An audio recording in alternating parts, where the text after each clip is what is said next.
It has to be about a goal of saying everybody should end up in the same place. And since we didn't start in the same place, some folks might need more. Equitable distribution. Giving resources based on equity, understanding that we fight for equality, but we also need to fight for equity, understanding not everyone starts out at the same place. So there's a big difference between equality and equity. Equality suggests often everybody should get the same thing. Well, that often assumes everybody started out in the same place, as opposed to equity, which is everyone should end up in the same place. And if you then understand not everybody started out in the same place, you understand some people need more.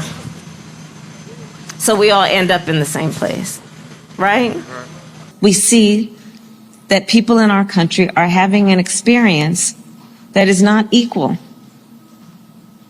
So when we talk about the work we are doing here together, it is recognizing that and being guided by this principle of what we must do in the spirit and in the interest of equity.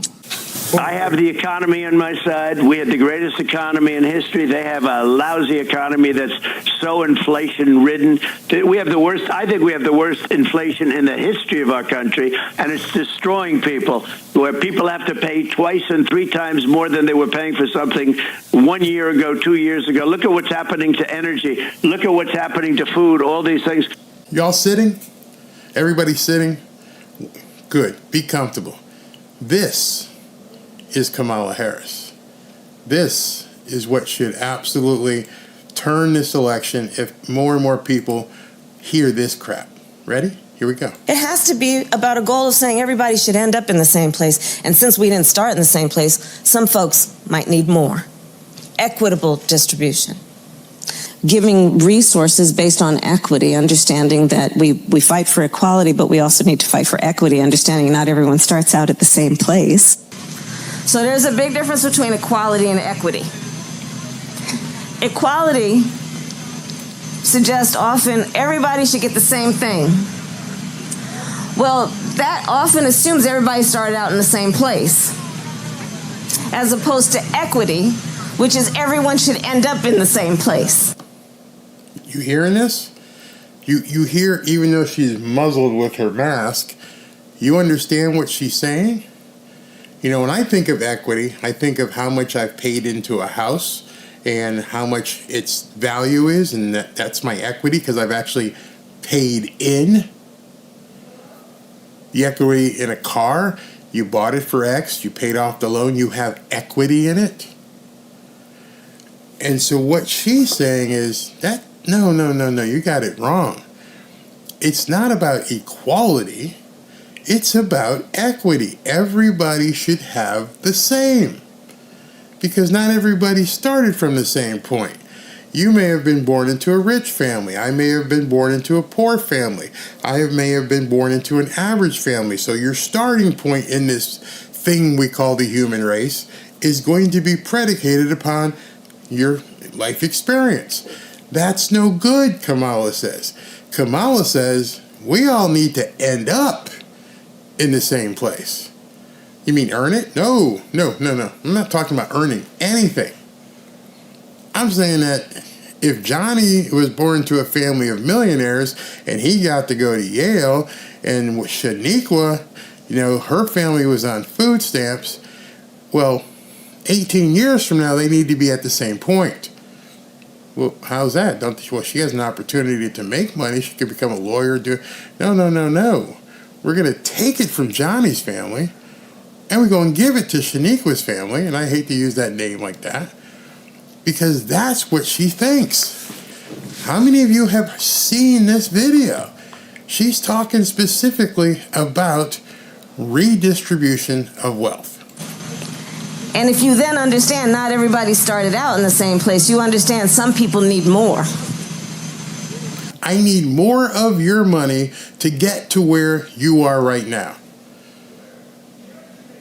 How do you do that? I just told you. She wants to take it from people because they need more. So we all end up in the same place, right? No. We are proud of the fact that equity is one of our guiding principles. proud of the fact that we understand equality is important, but not everybody starts out on the same base. We see that people in our country are having an experience that is not equal.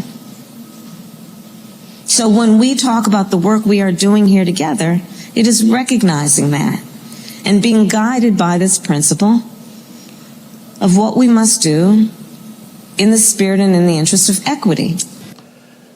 Can you believe this? Seriously, can you fathom that she's saying these things? And this woman wants to be president. You should have chills going up your spine right now, and you should be thinking about your spouse and your kids and your grandkids and how you want to bequeath them and make sure they're taken care of, and they can have the house, they can have, the car, and they can have the gold, and they can have the real estate. And she's like, no,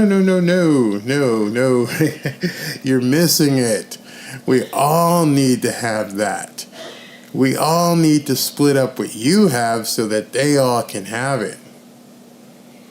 This insane woman wants to be president of the United States, and not enough people are seeing this.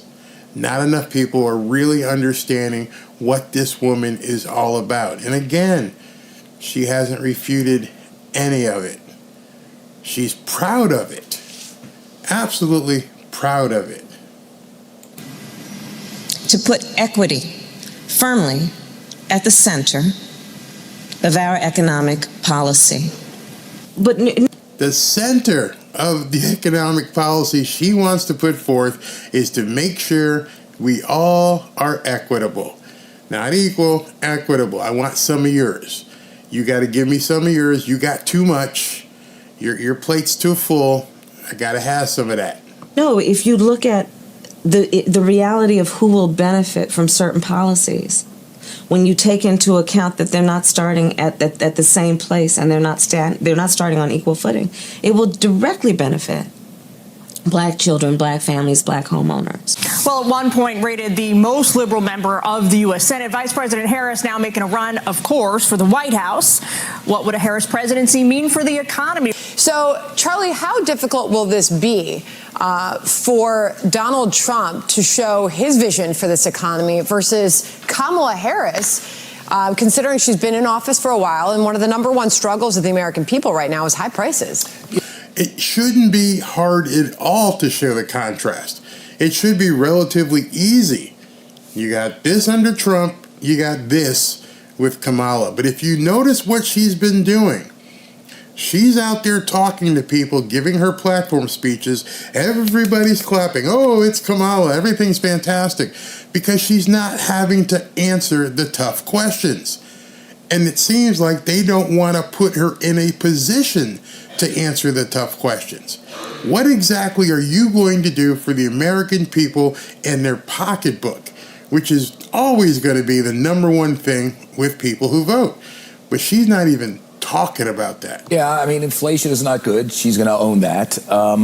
We should point out that, what you get with Kamala Harris generally is what you have now. I mean, let's be real clear here. There's not that much daylight between what she believes and what Joe Biden believes in the economy. The Green New Deal, spending, you name it. I mean, it's all. You name it. And that spending isn't for you and me. That spending is for other people. That spending that he's talking about is, I'm going to let you hear what she has to say about that spending, but it's terrifying. They're anti-fracking. They can't get around that. She said that for years and years. But I wish I could get my morning back, because I think I spent hours looking for anything that Kamala Harris has said on the economy, including inflation. Because remember, this was an administration that downplayed the emergence of inflation to begin with. So this is a business reporter. I forget her name is Sharon Smith or whatever from Fox. She now does a show during regular Fox News, but she started off in Fox Business. And she herself, she went and searched for information of Kamala talking about economics. I'm going to save you the time. There's only one thing she has said about economics, and I'm going to show you to you in a little bit. There's not a whole lot because she has one ideology. Remember, there was no inflation in that July when he got into office. This is minimal inflation. This won't last. And before it became a very big problem. Well, flashback to Kamala Harris, 2022. This is a bit long. It's almost a minute in length, but it's important to hear how she was challenged. I believe this was a Bloomberg reporter who point blank asked her about inflation and the sky-high prices under this administration. This is going to blow you away. Listen. Prices have gone up, and families and individuals are dealing with the realities that bread costs more, that gas costs more. And we have to understand what that means. That's about the cost of living going up. That's about having to stress and stretch limited resources. That's about a source of stress for families that is not only economic, but is on a daily level, something that is a heavy weight. She literally has no idea about economics. None whatsoever.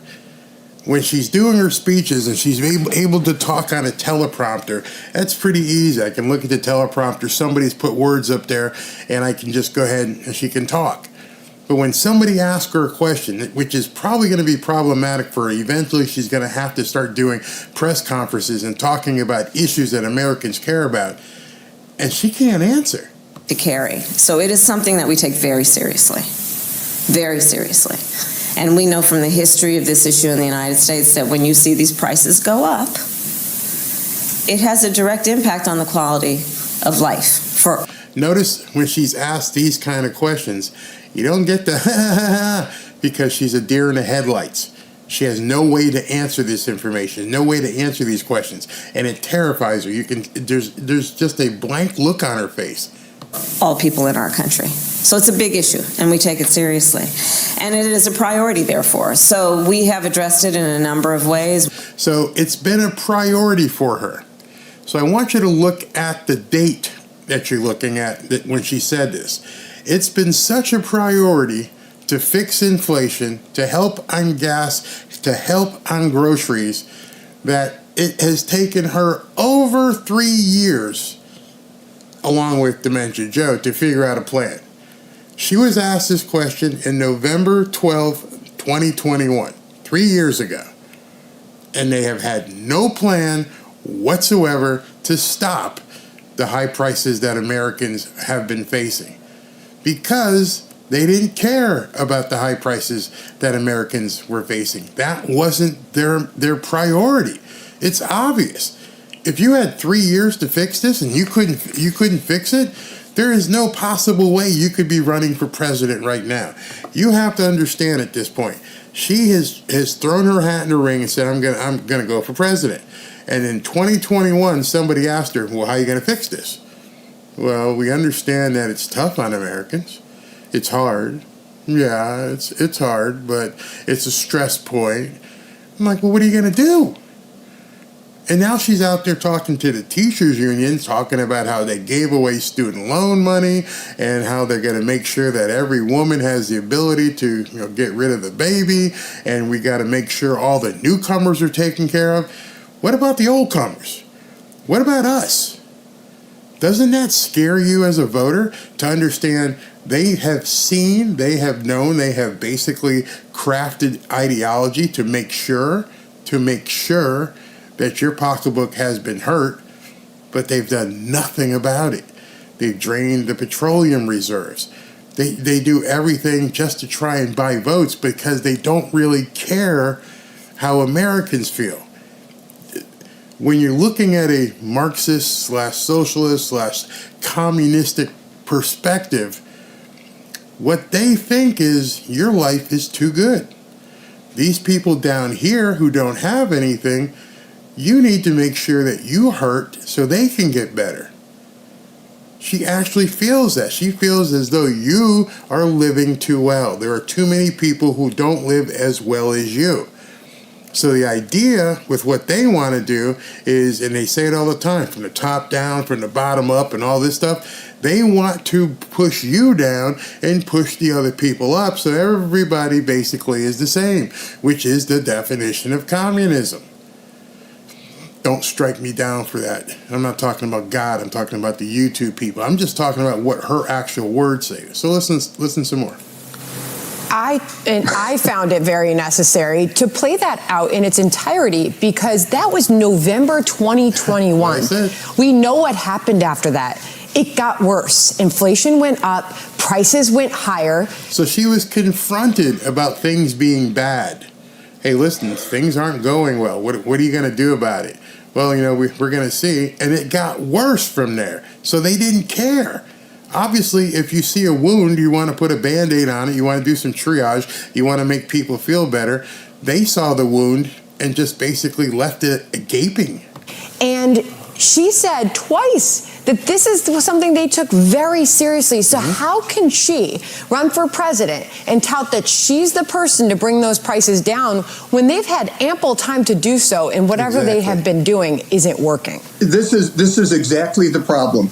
The Biden administration, including Kamala Harris, and I'd say Kamala Harris to the extent, Charlie's right, she's very close to Biden, but she is somewhat to the left. She wants 35% corporate income taxes. She wants Medicare for all. She supports universal basic income. But what the Biden administration didn't understand, and what Harris doesn't understand, is that we get inflation when government spends and prints too much money and then restricts supply chains with taxes and regulatory policies that make it difficult to produce goods. At the same time, they're funneling money into the economy. This is what they continue to do. The policies that she wants to pursue would continue that. But Andy, so I don't see how she can make any kind of credible argument that she's got a plan to reduce inflation. Let's just put it back up for 1 second, because this is the reality of the current situation. That is the reality of what you and I are both living. 47% higher gas, 19% higher consumer prices, retail, 20% higher groceries, 28% higher electricity, 21% higher rent, depending on where you live, 44% higher credit card debt, 44%, and 1.93% less in real average hourly earnings. So basically, you're making less money, but everything else you're having to pay substantially more. Obviously, I'm not telling you anything that you don't already know, what you experience in your daily life. So the question that's remaining is, doesn't she understand that? Doesn't she know that? Of course she does. So how can she have people cheering for her? What kind of sadist, or rather sadomasochistic person do you have to be to understand that, listen, I understand that, I'm paying all this extra money. I understand that I'm stuck paying all this stuff. And I understand that since November of 2021, she was asked about it and has done nothing. But you're going to hold up a Harris whoever sign and say this woman should be president? Why? Because she's black or somewhat black? Because she's a woman? You're ignoring that entire chart? Come on, man. I mean, as Joe would say, come on, man. What kind of lack of intelligence does anyone have to just look at that one chart and go, yeah, I want more of that. Yeah, that's what I want. I don't understand what kind of Svengali the Democrats are, what kind of, Vulcan mind meld that they put on people when they can see these kind of numbers and say, yeah, that's the woman for us. Yeah, it's perfect. We love it. We love not being able to afford anything. We love not being able to, find groceries. What are we eating? Cheetos and basically bad hot dogs? What are these people doing? How are they living? And then how are they living? Do they not look in the mirror and go, my life has basically sucked for the last 3.5 years, and I want more of this? I can't even fathom how these polls are where they are. I couldn't fathom where they were with Dementia Joe in a race. Nothing makes sense. We talked about it yesterday. You have people out here who are voting against their own personal best interest, who have children and grandchildren, who are looking past them and saying, I don't like Trump, Orange Man bad, and govern me harder. I don't get it. To me, that basically tells me that there is a lack of intelligence and some sort of disconnect mentally with people. You know, they call us a cult, and I'm thinking, hey man, I'm telling you right now, if Trump was president and all those numbers that you saw in that chart was what he was proposing, I'm like, no man, you ain't gonna make it. I can't vote for you, bro.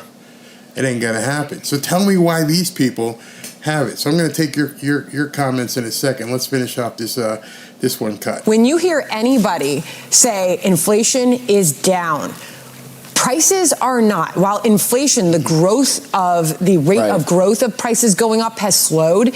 I mean, you're still paying since this president took office, you're paying almost 50% more for gas, right? This is that quality of life, that standard of living that Kamala was talking about in 2021 that has only gotten worse. And when you account for the wage growth that they like to tout for inflation, that gives you the real wages, they're down 2%. There's no explanation. And I don't know if it's just sheer stupidity, fiscal insanity, want the government to give you more, want to wait for the 15th and 30th of the month so you can get your government check. Is that what it is? Is that what you're trying to do to people? I mean, to me, one of the worst things I'd ever seen happen was when they went away from food stamps and they just gave people ATM cards or debit cards, whatever. You see, the whole thing with the food stamp thing was, you know, people were like, I'm embarrassed to use them. You should be. You should want to get off of them as soon as possible. There was an intrinsic, basically, reward. Hey, listen, you don't want to keep putting these funky, you know, food stamps up on the counter because you're kind of embarrassed. Maybe you should get a job and do something. But now you got an ATM card and nobody knows what you're paying with. And so it's no big deal. There are so many people who are complacent. It disgusts me. Alexandria Ocasio-Cortez is the new darling of the party. She officially has more Twitter followers than Nancy Pelosi. She was on 60 Minutes this weekend, proudly calling herself a radical. And she's promoting policies like saying that every single carbon emission in the country, every car, should be eliminated within the next 11 years, everything from a 70 to 80% tax rate. Do you agree that she could possibly, in this ideology of the socialist left, could splinter your party? No. I think that she is challenging the status quo. I think that's fantastic. 70 to 80% income tax. 70 to 80%. So imagine right now, you make 50 grand a year. And depending on, where you are with your tax bracket now, but imagine that tripling. Whatever you're paying at the end of the year, you're going to have to pay 3 times that. Imagine you make $200,000 a year, and your tax rate going to 70 or 80%. Are you okay with that? Who would be okay with that? She just said she didn't endorse what AOC said. I'm not going to say she endorsed what she said, but she said, no, it won't splinter the party. And then she's going to go out now and say, yeah, it's just something we need to discuss. I think that... And people are clapping. And I'm thinking to myself, wait a second. Wait. Who's in this audience? They just heard what she just said. We're going to remove cars. You can't drive anywhere. And we're going to take 70% of your money. And you got idiots in the audience go, hey, you go, girl. And I'm thinking, what in the hell is wrong with people? Explain to me. I'd love to sit with somebody and go, why would you possibly be okay with this? And the entire crowd just clapped. Lots of applause. And I'm thinking to myself, are we walking around with a brain-dead zombie-like culture out there? Are there people who have no idea what the hell they're talking about? Are they just looking at the sign in the studio that says applause now and they're all just clapping? Is that what it is? Because how did that happen? How did people hear what was just asked of her and hear her say, no, it won't splinter the party, and then clap for it. I don't know. I don't have that answer for you. But because people are clapping for it, and because she is being basically applauded for what she's saying, yeah, you need to be afraid. Need to be afraid. Let's continue. I used to teach before, especially before in the last few years. And the thing that I always loved about teaching was when you teach, it requires you to defend the premise. Mm-hmm. And it requires you to re-examine the premise and question, is it still relevant? Does it have impact? Does it have meaning? And I think that she is introducing bold ideas that should be discussed. She's introducing bold ideas that need to be discussed. Okay. Meghan McCain, who was on that panel, lots of money. Sunny Hostin, lots of money. We know Whoopi Goldberg's on that panel, lots of money. And those women and that audience said, yeah, this is something we need to discuss. Are you kidding me? In what world do you want a president who's even willing to discuss 70 and 80% tax? That alone right there should make you completely disqualified. No, what did you say? 70 to 80%? Let's have a discussion. No, I don't even want to have that discussion with you. We are not even in a position to have a viable discussion.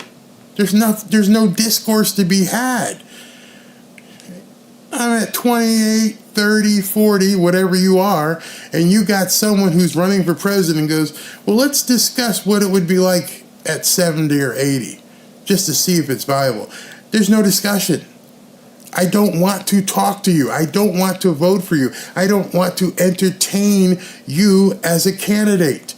And we've got an entire population in America who are okay with, yeah, we can talk about that. We're going to hurt the rich guys. Rich guys are going to get hurt.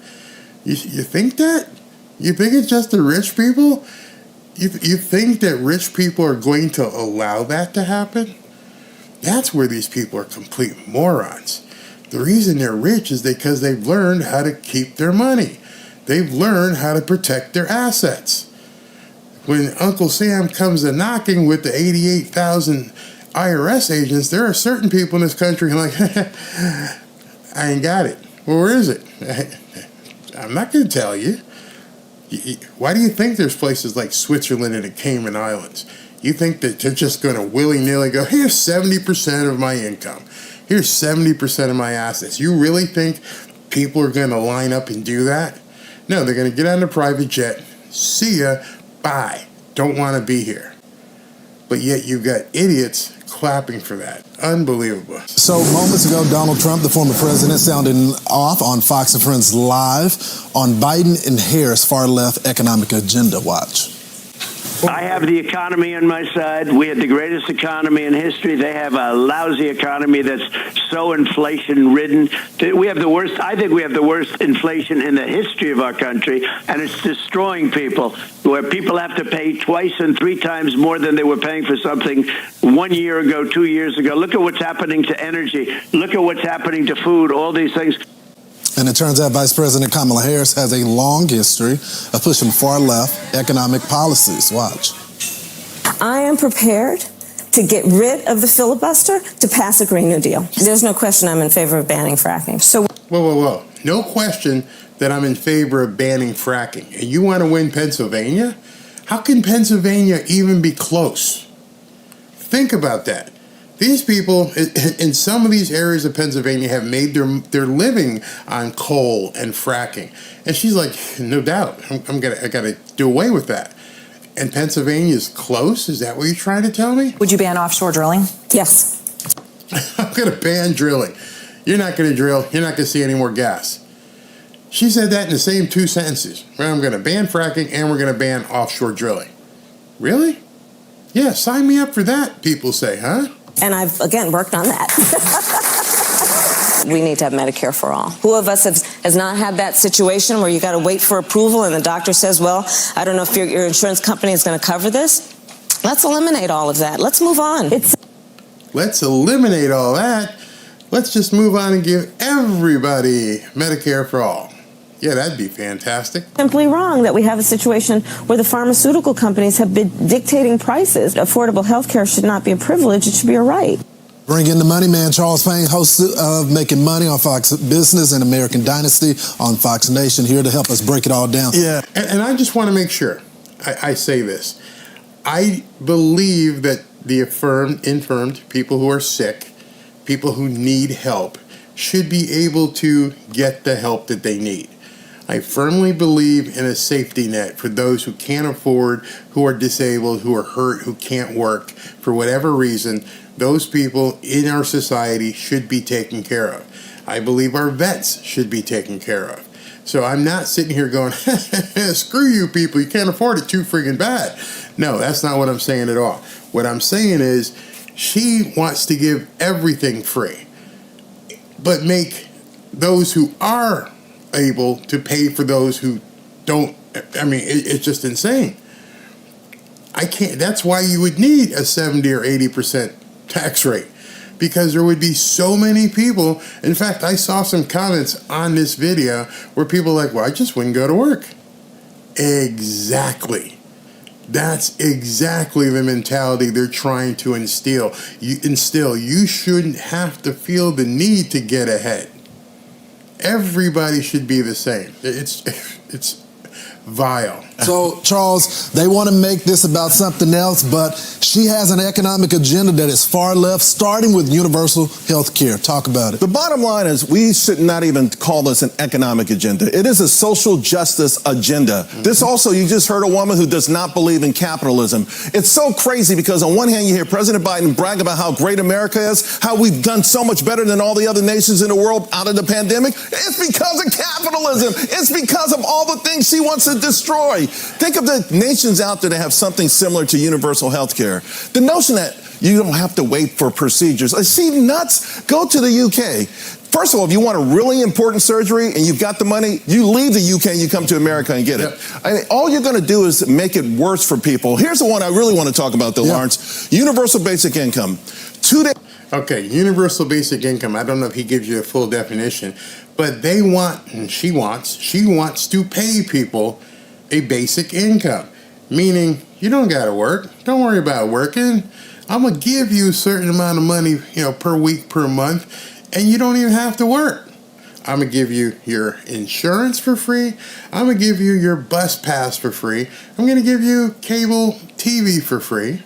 I'm going to give you money for free, except it isn't free. Everything you're giving X person, Y person is having to work double to pay for it. And you don't have a big enough pot over here to pay the pot over here, especially since you brought in tens of millions of newcomers. It's simple math. Days ago, a major report was released by the National Bureau of Economic Research. Now, there's about 150 of these programs right now in this country, small programs. The largest one, Sam Altman, the guy behind ChatGPT, he put money into this, his own money, starting in 2016. They've looked at it. People work less hours. People were not productive. They did nothing to go and attain educational achievement. They did not start businesses. You turn people into zombies. Basically, that's what he's saying. There is no incentive to achieve. What's that sound like? It sounds like communism and Marxism. We don't want you to get ahead. You shouldn't feel the need to get ahead. Just get by. Again, you'll own nothing, you'll eat bugs, live in the pod, and you'll be happy. You don't have to go to work 40 hours a week. That's for suckers. You don't have to do that. I'm going to give you a couple $100 a week. But how am I going to live on a couple $100 a week?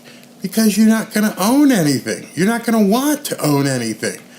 This whole thing with this 15-minute city thing, where they want to do away with cars, where everything that you need is within 15 minutes. You walk to it, and hopefully when you get to whatever store you're going to get to, that's probably going to be owned by the government, you get to spend what they allow you to spend if they put central digital currency in. It is nefarious what they have planned. All you did was make people more comfortable with being in mediocrity. So, Charles, tell me about this financial transaction tax. What does that mean? It means every time we make a financial transaction, let's say if you make a move in the stock market, they want a piece of it. You remember already when Biden did the whole thing with $600 with Venmo. I mean, imagine you're a small business and you're filling out these forms because you did a $600 transaction. They want a piece of everything. They would like to break down and go after every single nook and cranny that they can because this is expensive. Universal basic income alone, according... Exactly. So you have to understand what he just said. The reason why they wanted to have all these taxes and tariffs and all this other stuff is because there's no possible way you can afford to pay for the other stuff if we don't take it from somebody else. Now, I understand there are people in our society who are never going to make enough to basically buy a new Jaguar. I understand that. But they should be able to live on their own, be financially secure, where they don't have to, work 70, 80, 90 hours a week, although I work 80 plus hours a week because I want to provide for my family even more. If I want a boat, if I want this, if I want that, we want to go to Europe, whatever we want to do, I know, hey, listen, you are responsible for your own income. They don't want you to even have that kind of aspiration. To the Harris plan that she would like to put in, $3 trillion over 10 years. You got to find that money somewhere. So, Charles, they're still backing this student debt relief, but then you go down here to this reparations committee. How are they going to pay for this, and who gets the reparations? I'm sorry, white people. I've never baled any hay in my life. I ain't never, been stuck or whooped. But you're gonna have to pay me if it's with Kamala. You're gonna have to pay the black people, the poor black people. You're gonna have to pay us some reparations. Oh my God! Even discussing that is worse than the 70 to 80% stuff she's talking about. Can you imagine having to pay reparations for slaves? When they were never slaves, and we haven't had a slave in hundreds of years. But they want to say that, the black people were used, and the black people, off the backs of black people, these cities were made. So we're going to have to pay all these black people back. Sounds good. Where's the money coming from? White people. The successful people, we're going to make y'all pay the black people. I'm embarrassed for black people who spout that stuff. I've told my wife, it embarrasses me when people talk about that. Well, I was going to say, I'm not sure Kamala Harris will qualify for it. Here's the thing. It's all about grievance, Lawrence. It's not economics. It's all about rewriting the wrongs of yesterday. They're fighting a war on America's history, on the past. Instead of realizing how far we've come as a nation, a young startup nation, to dominate the world, they want to destroy what we've achieved here. This is all anti-capitalism, all grievance, all social justice, zero to do with real economic or personal growth. People don't grow from any of this stuff. Yep. And of course, the ban on fracking and gas. President Biden last night bragged about oil production. Here's the bottom line. New Mexico came online in the last couple of years. The fracking miracle. We are destroying it right now. It doesn't make sense as economic suicide. The former president calls it liquid gold.